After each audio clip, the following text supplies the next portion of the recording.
The world without the gospel was in fact lost, and so he felt an indebtedness since he had learned the truth to not sit on that information himself, but to communicate the same to everyone that he came in contact with. And he uses one of those us and them statements, he says the Greeks or the barbarians, which is very similar to us and them, or the Jews and the Gentiles.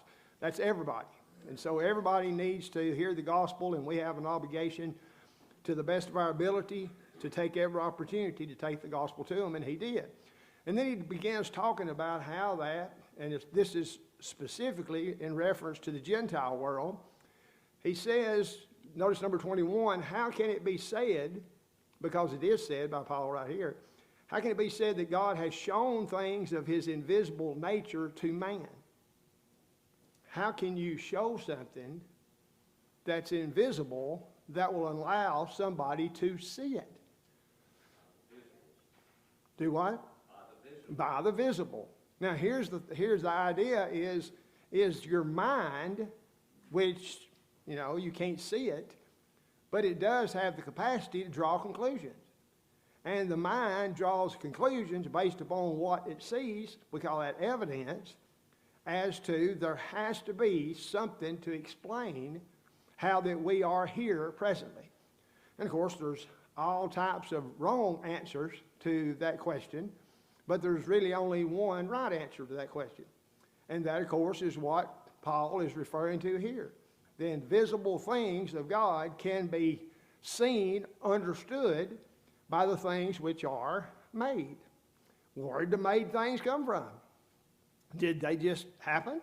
We used the illustration on Sunday, last Tuesday night, well, a week ago, yesterday, Tuesday, BJ used the example of if you were to get up in the morning, say you got a wife and 3 kids, and you go down to the kitchen and there's a big old beautiful cake sitting there on the middle of the bar in the dining room. You say, well, where'd that come from?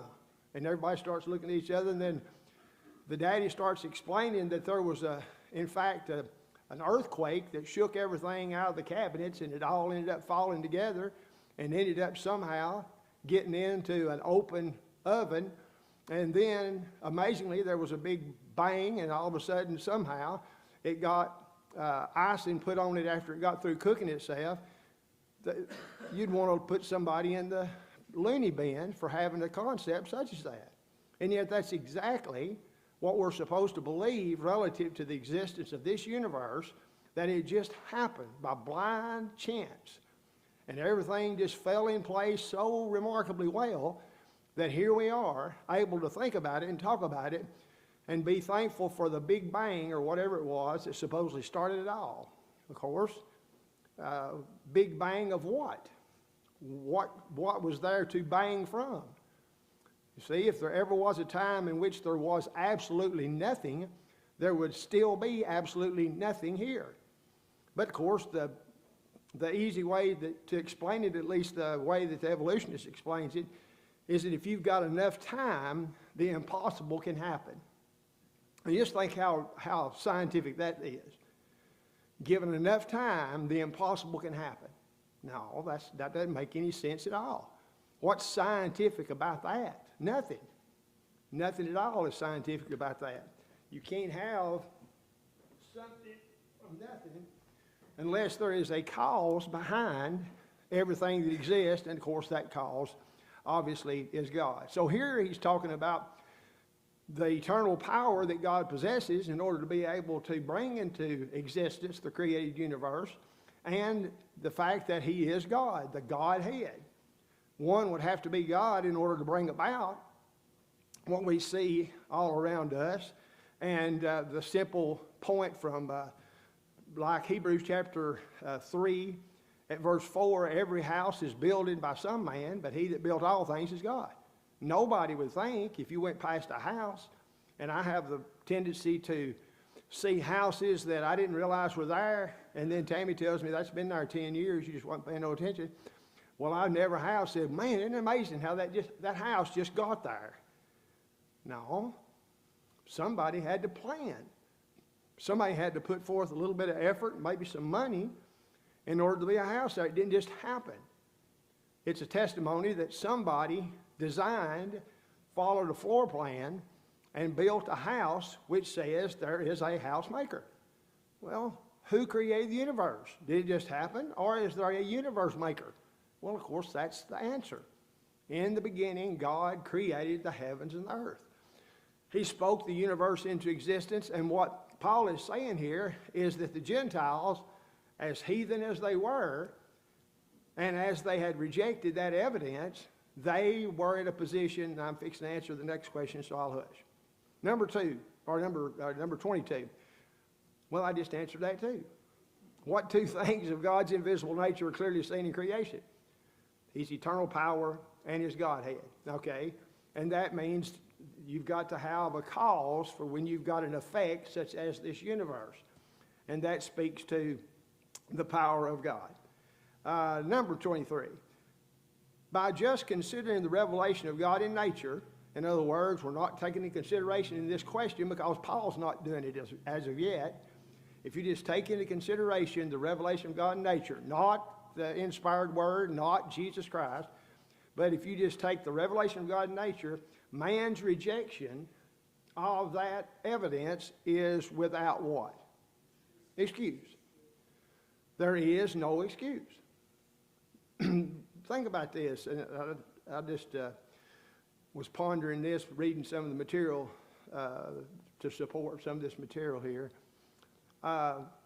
We have been, probably you've been led to believe that way, way back there at the very beginning of the human race, then people were pagans. And then at some point in time, after that pagan heathenistic beginning, came in the concept of God. But that's backwards. The concept of God goes all the way back to the beginning, and then when you reject that, that's when you end up with paganism and heathenism. And that's exactly the history of mankind right there.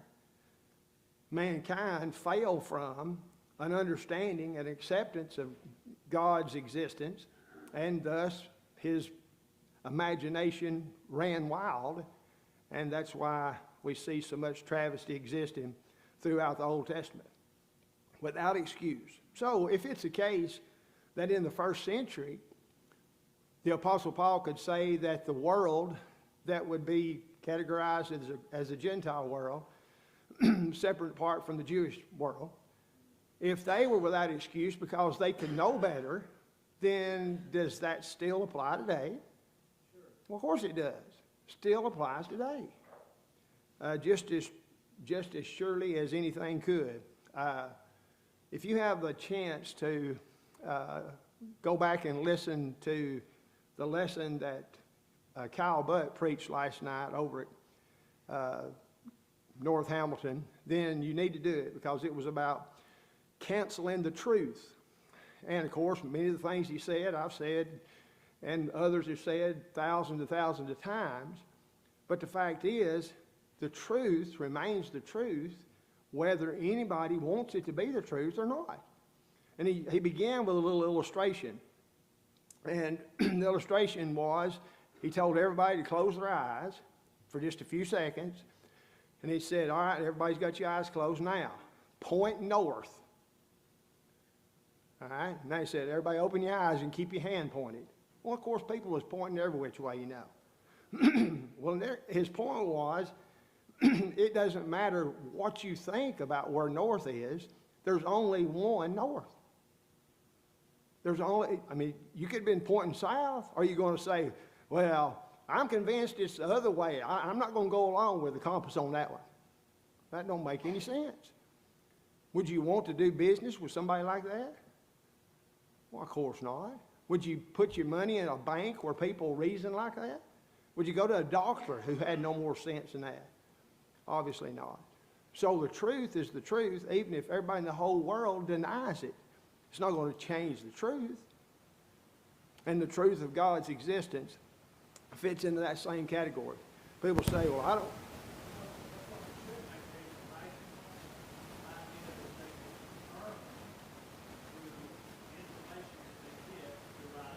Exactly.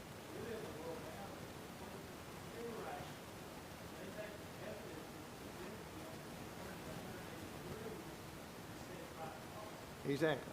Exactly. And it's so sad about everything.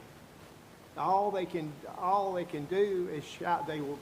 There is no way they can rationally and reasonably and logically defend their position, and so what they do is try to shout you down or call you a name or something like that. That's the best they can do.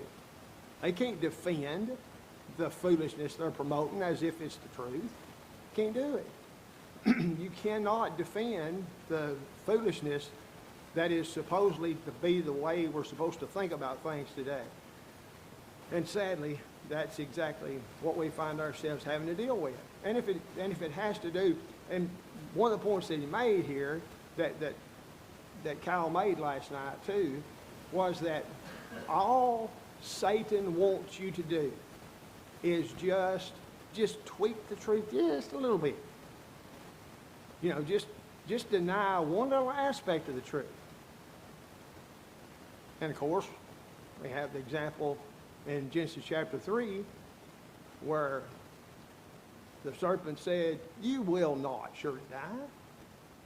Now, that's the very opposite of what God actually said. But how long did it take Eve to be deceived into accepting the lie? It happened pretty quick, didn't it? And then, of course, Adam followed her lead and denied and went against the truth as well. So the truth will remain the truth even if nobody wants it to be the truth. And we cannot compromise the truth just to get along, just to fit in. Can't do it. And that's why these poor people who will say something or do something that is absolutely accurate and logically defendable, they will say something, and then when the canceling mob comes and they start backing away from it, they're done. They're done. There was just a couple weeks ago, there was this guy who's, I don't know what kind of religious background he's got, but he went to the scripture and he said, you cannot go along with this mentality of saying that a man can become a woman just by saying he is. Or a woman can become a man. That's not possible. God created man, male and female, created them. There's two genders. That's it. And so all he did, he was a pitcher for the Toronto Blue Jays, I think. He liked it. He just liked that statement. Well, buddy, I mean, they jumped on him with both feet. And, of course, I guess the baseball team called him in and told him, we're an inclusive baseball team. We let anybody come to our ball games. Well, that's not the problem. The problem is you're attacking our kids. That's what the problem is. I'm glad we got that fixed. Oh, me.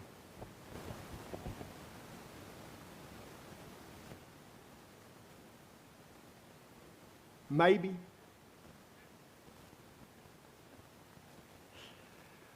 So anyhow, he ended up going on an apology tour and beat on his breast and cried and said, "Oh, I'm so sorry. I didn't mean to hurt anybody's feelings. I'll do better," and all that. And then they cut him. Well, what he should have done is said, "I meant what I said, and I'm not backing down from it. Fire me if you want to, but I'm not going to confirm a lie and say that a lie is the truth. Not going to do it."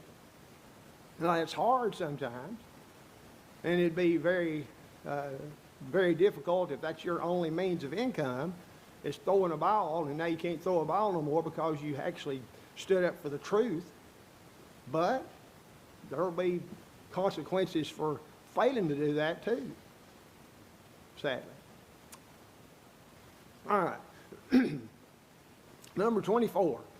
Even though the Gentiles through creation knew God, what two things did they refuse to do? They refused to glorify God, and they refused to be thankful. Okay? Now here you might look at that and say, well, that's a small thing to expect. To glorify God for all that you really think that you deserve everything you've got? Do you think you deserve the air you breathe and the water you drink and the food you eat? You think you deserve all that?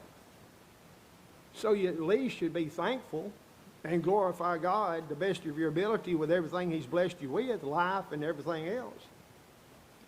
But instead, they didn't do that. And of course, as often the case, there's never, hardly ever a vacuum. Because when you fail in one regard, then that's going to lead to other consequences too, which is what the rest of the chapter is all about, for sure. For number 25, what three things resulted from this refusal on their part? They became vain in their imagination, which simply means their thoughts were worthless. Vain means worthless, without any merit, without anything. So, and it sort of reminds you of the attitude that was possessed by the pre-flood inhabitants of the earth back in Genesis chapter 6. They were vain in their imagination. Their foolish heart was darkened. And professing themselves to be wise, they were, in fact, what? Fools. So here's another one of those situations in which their personal estimation of themselves was the exact opposite of what reality was. They considered themselves to be highly intelligent, but what they demonstrated by what they were saying and what they were doing, that they were actually fools. And that was allowed to happen. Number 26, rather than honoring God and giving Him the glory, they did the very opposite and turned into what? To idols, to idolatry. Now, and you think about it from a reasonable and a rational standpoint. The examples given numerous places in the Old Testament. You've got an individual you know who cuts down a tree, and with part of the tree he makes him a fire and cooks him a little meal. You know, he runs down a rabbit, skins it, and eats a rabbit. And with the rest of the tree, he gets out his little pocket knife and he fashions him a little god.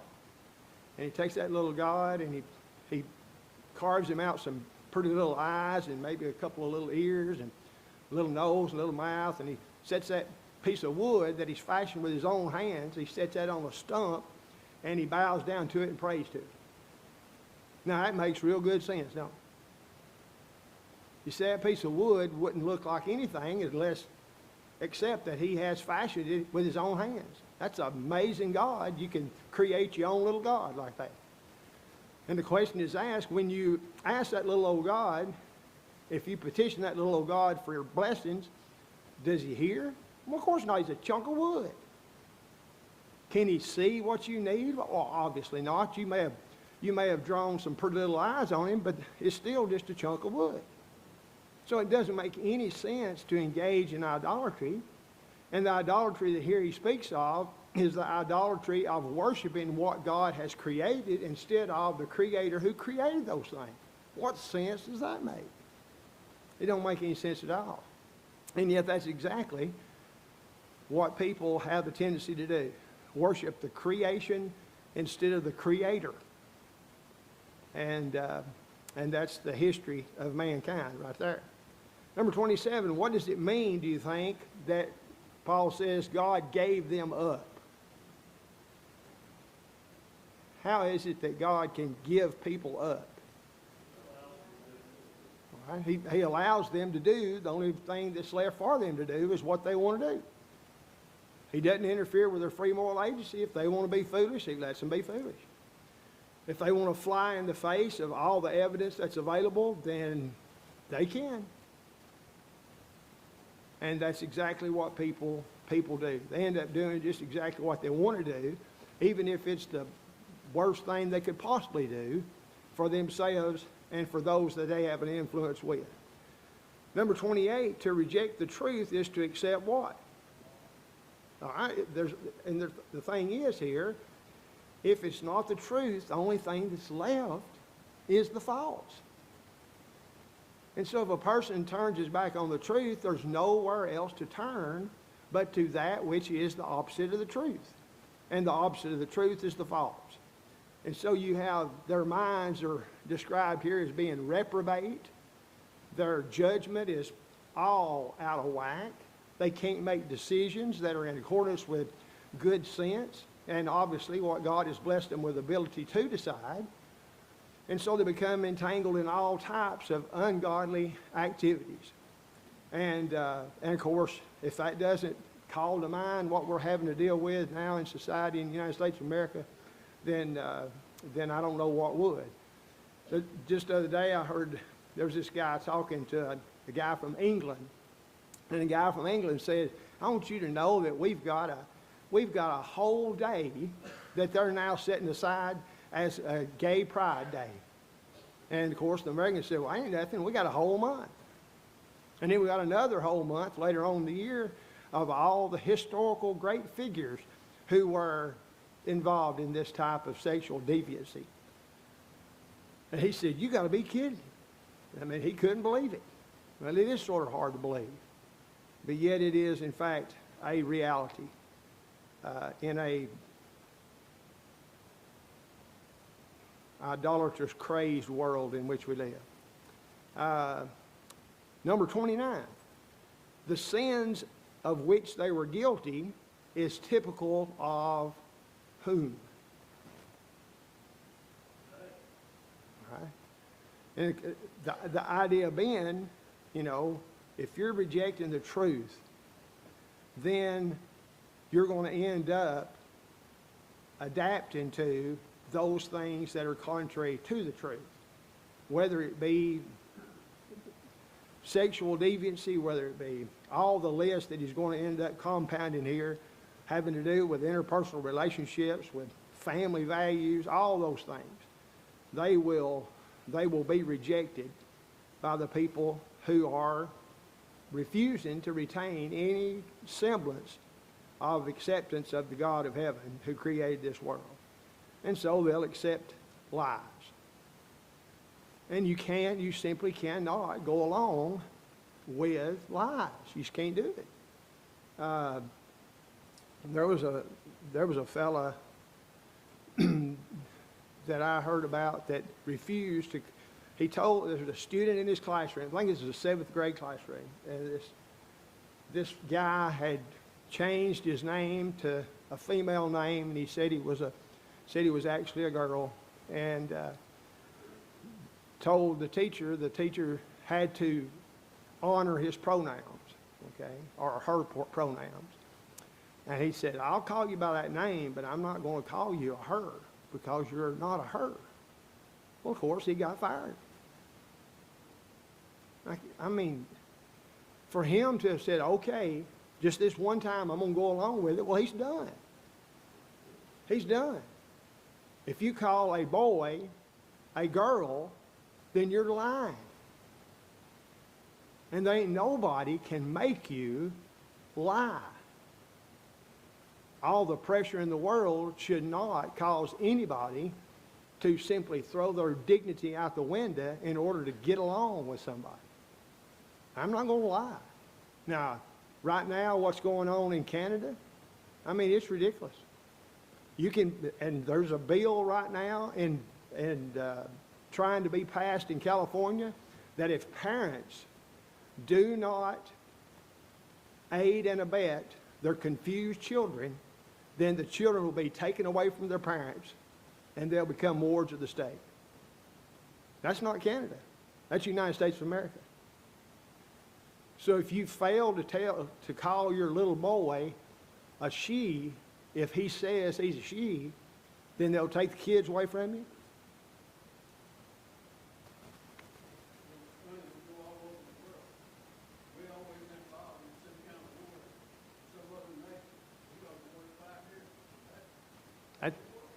Absolutely, that's a war.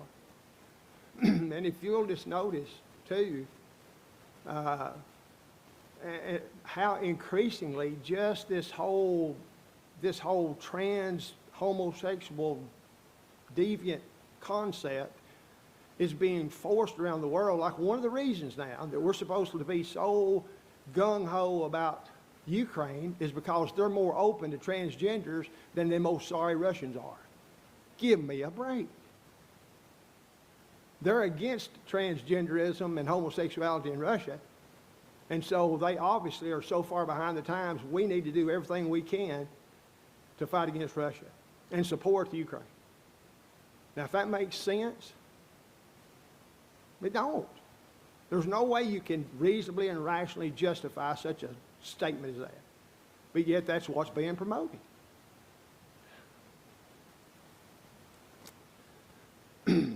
Number 30. Those who practice sin and ungodliness are worthy of what? Of death. Now, is this a reference to spiritual death? Well, of course. A reference to spiritual death, which means eternal death and separation from God and all that's good. So those who, and this is not just talking about individuals who have a hard time doing the right thing or they're ignorant of the right. No, these are people who are flat out rebels against God. They've demonstrated themselves to not care one bit about what God wants them to do, what's beneficial for mankind or anything else. And so here are people that Paul flat out says, these are individuals who, because of their rejection of God's standard, their love of lies and hatred of the truth, which is available to them, they are deserving of death. And that's what God will allow them to experience because that's what they choose. It's not good. We wish it wasn't the case. But the truth is the only thing that has the capacity to save a man's soul. And notice number 31, because this deals with it as well. What about those who would approve of these perpetrators of such evil that's been listed here in this last half of chapter 1? They're worthy of death also. See?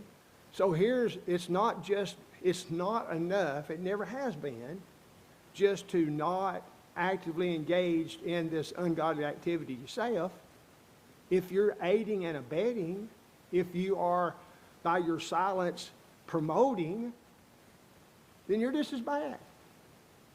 You're just as bad. And of course, we're going to see how that applies to the next group of people when we jump into chapter 2 here in a second. So this is all talking about the Gentile world who refuse to retain a knowledge of God. And here's all the things that they're guilty of doing. And of course, this catalog of sins here in the last part of chapter 1, there's all types of different types of sins. There's relationship sins. There's failure, without natural affection. I mean, without natural affection? I mean, wait a minute, it's natural. Yeah, but they don't have natural affection. Well, what does that mean? That means they don't love the people that you naturally are supposed to love. How about your kids? How about your parents? How about your kinfolk? Naturally, you would feel a closeness to those individuals. Well, not these people. I saw today this woman had made a cake, and in this cake she was celebrating with her friends, and she was celebrating her abortion. And on the top of the cake, she had made the little baby that she had just aborted, made it sort of like a basketball and was shooting it through a hoop on the other end of the cake, and it was going down into a garbage can. There's no natural affection in that woman, for sure. I mean, what can happen to a person that's the way they think? Pitiful. And yet, that's the world that we live in. All right, anything else over chapter 1? All right, as I stated, we've oftentimes said that when you go through chapter 1 here, and if you are listening to this and you're a Jew, then you're saying, let them have it, Paul. Amen. Get it to them. Give it to them.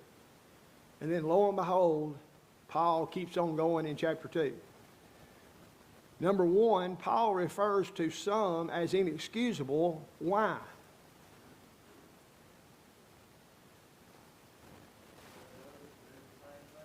All right. And of course, this is his beginning of his exposure of the Jews. Because while they would claim to be so high and mighty and far above the Gentile world, the very things that he's mentioned in chapter 1, the Jews themselves are guilty of doing too.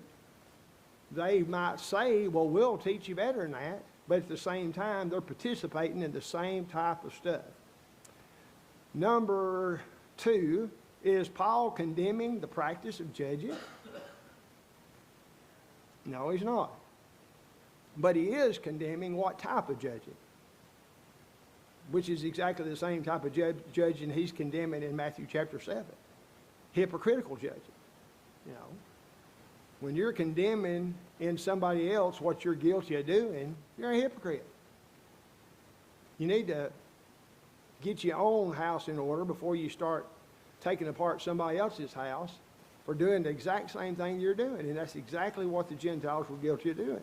And that's why in the Sermon on the Mount in Matthew chapter 7, Jesus did not say, don't ever worry about that speck that's in your brother's eye. He said, get the plank out of your eye and then you can help your brother.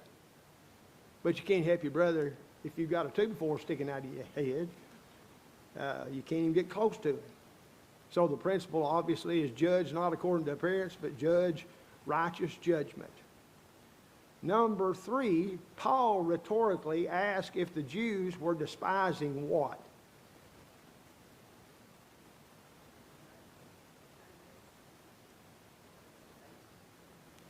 All right. and by saying that, when he says, okay, by y'all conducting yourself as you are, is that a demonstration of how little you appreciate the goodness that God has extended to you? The long suffering that God has been extended in your behalf? The forbearance that God has extended your way? Are you flying in the face of all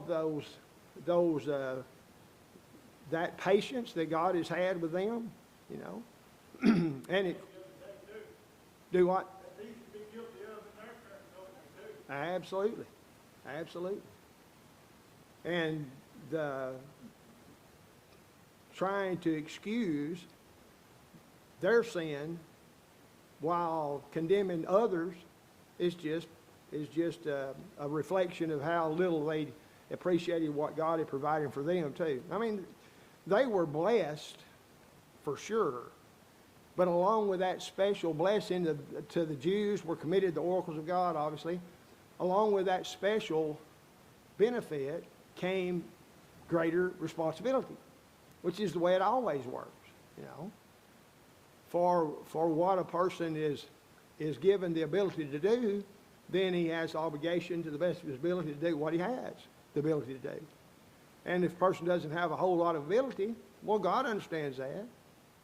And if there were a people who were in a position where they had it better and should have known better and done better, well, obviously it's the Jews, sort of like today, you know. People that know better and don't do better is a whole lot worse than people that don't know better and don't do better.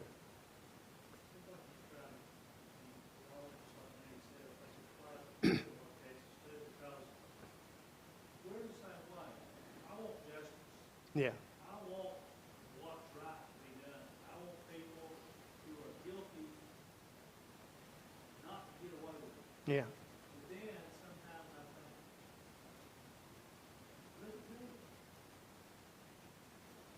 I probably need to worry about myself too, because I know I'm not perfect.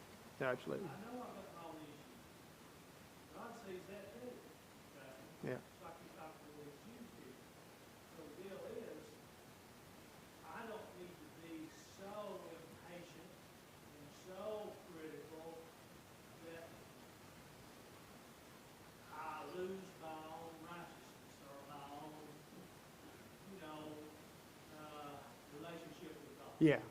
You elevate yourself. You can elevate yourself to think that that you're above the position, just like the Jews did here. They considered themselves to be above that, even though they were doing the exact same thing. You know, as it relates to And it's so easy, especially today, to see injustice in so many different areas, and to just know, that trying to stay, trying not to become a cynic, and knowing ultimately good's going to win out. Ultimately, justice is going to be served. And I've stated, the last few weeks, I don't think it's really bad to wish there was a little bit of that going on now. I don't want to receive any special treatment. I want justice to be just. I want equal application under the law. And that's why God's going to provide that. He's going to provide equal access under the law. And it's easy, obviously, to be like, of course, I don't want to put us in the same category as the Jews, but the Jews had developed a system that was so far removed from what God intended that they could just push aside God's will for their own traditions and didn't think anything about it. Hopefully we never get to that point, but have to be careful. Make sure we don't, for sure. All right, number 4. God's goodness is designed to do what? All right, now here's, when you realize how good God is to you, then that should humble you to the point of wanting to do the right thing by Him and not slight Him, not bring reproach on Him. And so God's goodness extended to the, would you say that God's goodness was extended in a greater degree to the Jews than it was to the Gentiles? I'd say it was. But they were held to that standard too. They were in a position where they had access to the oracles of God. But even though they were in that favored position, it did not remove their responsibility of doing what God had committed for them to do, for sure. All right, number 5, instead of God's goodness having that effect, it met with what in the Jews? I mean, the very opposite. Amazing. Instead of God's goodness leading them to repentance, it actually led them to hard-hearted stubbornness. And of course, by doing that and reacting in the opposite way they should have, then they were, in fact, the language is scary, they were storing up wrath, It's as if, because of their rejection and refusal to be brought into line with God's will because of God's goodness, then they were heaping upon themselves greater guilt the whole time they were rejecting and not doing what God intended to do. At the same time, they're trying to claim to be teachers of the Gentiles, and yet they're doing the exact same thing the Gentiles are doing. All right, the contrast here, and this contrast, number 6, what contrast are you given in regard to judgment? If you look at it with verse 7 and verse 10 goes together, that's one classification of people. And then verse 8 and 9 is another class of individuals. So what are those two classes?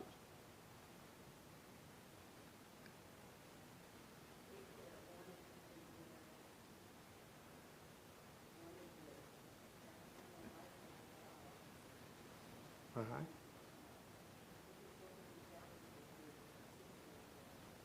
So here's two different results from two different classifications of people. If people are determined to know what God's will is for the purpose of doing it, then that's going to turn out good. For those that reject it, it's not going to turn out good. And it really should not be outside of the realm of common sense, don't you think? The type of heart with which God is pleased is the heart that simply does what He says. That makes sense, doesn't it? That's reasonable. I mean, that's what I would classify as a obedient child, wouldn't you? It's somebody that simply does what they're told to do for the reason they're told to do it. So number 7, since there is no respect of persons with God, how will judgment or justice be determined for these two categories of people?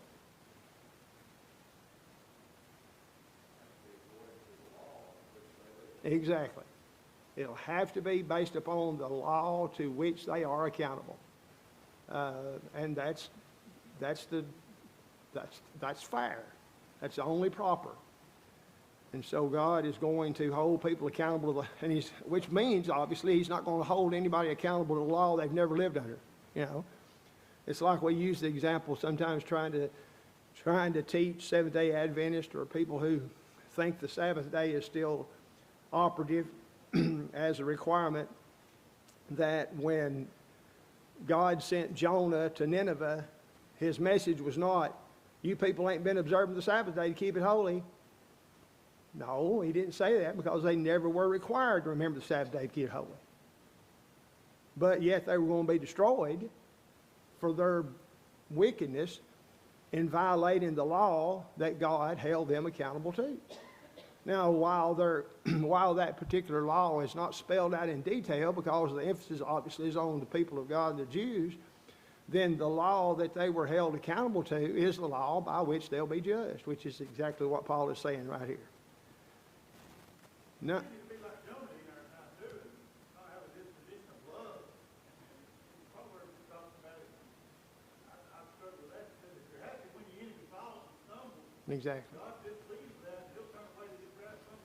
Exactly. Exactly.